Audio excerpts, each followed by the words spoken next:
അപ്പോൾ ഇന്ന് നമുക്കൊരു ബീഫ് ഫ്രൈ ഉണ്ടാക്കിയാലോ. അതിന് ഞാനിത് 1 കിലോ ബീഫ് കഴുകി എടുത്ത് വെച്ചിട്ടുണ്ട്. 1 സ്പൂൺ മുളക് പൊടിയും 1/4 സ്പൂൺ മഞ്ഞൾപ്പൊടിയും ആവശ്യത്തിനുള്ള ഉപ്പും 2 സ്പൂൺ വെള്ളവും കൂടെ ഒഴിച്ച് നന്നായിട്ടൊന്ന് മിക്സ് ചെയ്ത് ഇത് നമ്മുടെ കുക്കറിനകത്ത് വെച്ച് 5 വിസിലടിച്ച് നമുക്കൊന്ന് വേവിച്ചെടുക്കാവേ.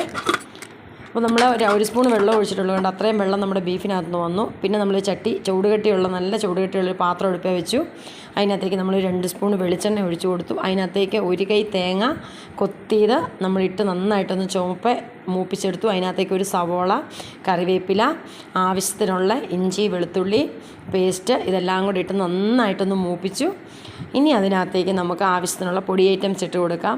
1 സ്പൂൺ കാശ്മീരി മുളക് പൊടി, 1/2 spoon meat masala, 1/2 spoon garam മസാലപ്പൊടി, 1/2 സ്പൂൺ കുരുമുളക് പൊടി, 1 സ്പൂൺ മല്ലിപ്പൊടി, മഞ്ഞൾപ്പൊടി നമ്മളിട്ട് ഓൾറെഡി വേവിച്ചതായുണ്ട്. അതെല്ലാം ഇട്ട് നന്നായിട്ട് ആ പച്ചമണം പോകുന്നോടം വരെ ഒന്ന് ഇളക്കി മൂപ്പിച്ചിട്ട് നമ്മുടെ വേവിച്ച് വെച്ചിരിക്കുന്ന